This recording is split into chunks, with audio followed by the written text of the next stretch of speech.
I'm now going to show you some more tips and tricks to use style and class bindings in this lecture to style your button component.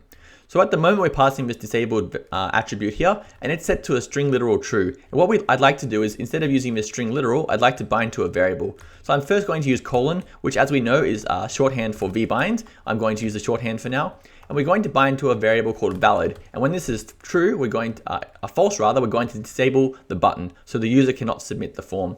I'm now going to head down here and create a new data function. And if you remember from previously, this has to return an object, and we're just going to return a valid boolean here. I'm going to make it false, and that's going to disable the button.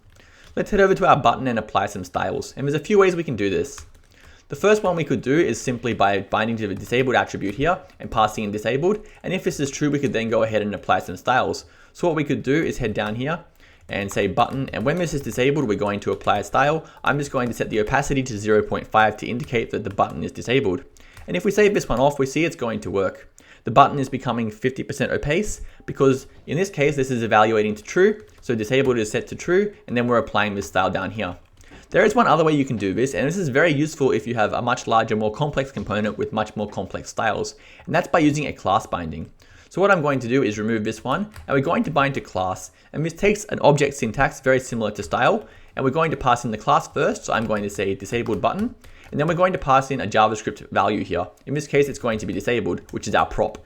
And whenever this is true, it's going to then dynamically apply this class. And if this is false, it's just not going to apply the class. So what this means is I can add another style down here. I'm going to call it disabled button, and it's going to be exactly the same. It's going to have that opacity. Let's go ahead and put that one in and save this off. And you can see the button is still maintaining its opacity. If we jump into the inspector, we can see why that is. We're applying the disabled button class here. So what would happen if we set this one to true? Well, of course, the variable is now going to evaluate to false. So over here, it's going to be false, and disabled is not going to be true.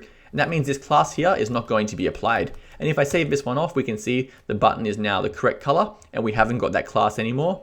The class has disappeared entirely. So we can see this is working as expected. This is a very useful technique if you have a very complex set of classes, because what you're able to do is pass in some other classes here. So I could pass in something like button big, and then we might apply some kind of larger different styles if we have various styled buttons in our toolkit.